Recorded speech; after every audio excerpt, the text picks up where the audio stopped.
Spatchcocking. You're more than welcome to keep your bird whole. However, if you roast your bird whole like this, it takes 13 minutes per pound to cook that turkey at 350 degrees. That means that if you have a 16-pound turkey, that's going to take over 3.5 hours to roast. I want to tell you why I love spatchcocking. Not only is it fun to say, but it also cuts your cooking time in half. So you can spend more time enjoying your family than stressing out about your bird getting cooked.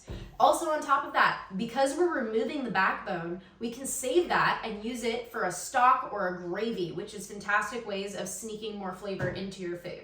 The last thing that I absolutely adore about spatchcocking is it allows you to have more even browning on your bird. Imagine that you're tanning and you're tanning like this. You are going to be more evenly browned because you have more exposed surface area. That's what we're doing with our bird. We're exposing surface area and allowing it to be evenly accessed by the oven. A lot of people don't realize this about turkeys, but inside the cavity, a lot of times they're going to have some little presents. This is the neck. They'll also sometimes have the giblets. Now that's a combination of the heart, the liver, and the gizzard.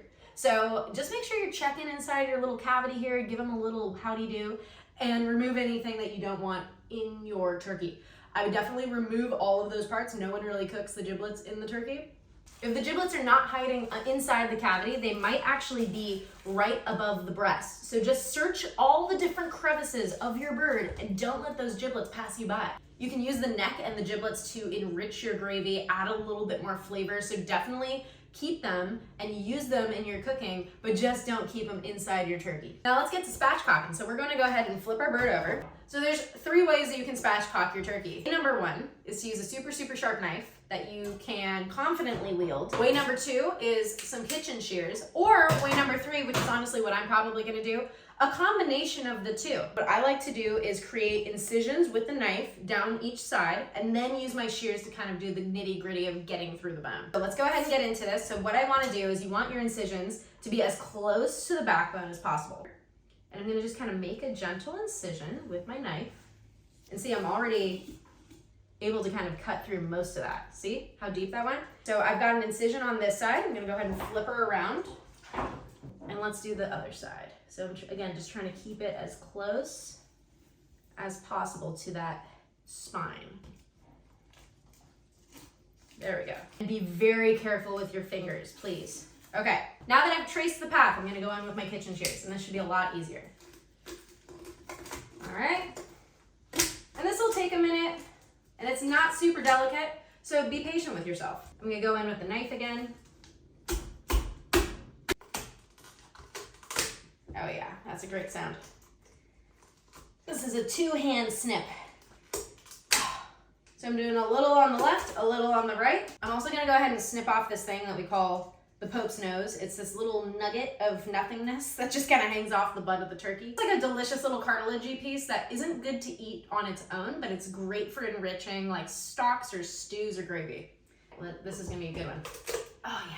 So we've got cut through half of the backbone. Now we're just gotta do a couple more snips and the full thing will pop out.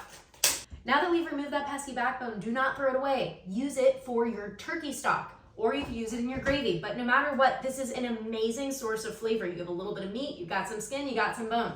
That is where all of that amazing flavor comes from. So do not throw it away. Keep it with your neck and all your giblets and use it for your gravy. And now that we have the bone removed, it's time to flatten this baby. So we're gonna push the thighs out to either side. Woo!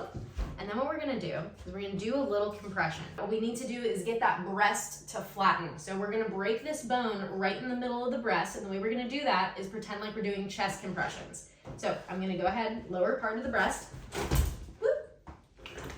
And we're just gonna press down until we hear a notable snap. And that's it. This is such a great technique because you're going to get even browning on the legs, the thighs, the breasts, and the wings. A couple of tips and tricks. If you're not up to the task of spatchcocking your own bird, that's fine. Most butchers will do it for you. So just call ahead, request that they spatchcock it for you, let them know you still want the back because you're gonna use that for gravy, and then move on with your day. Tip number 2 that's super important.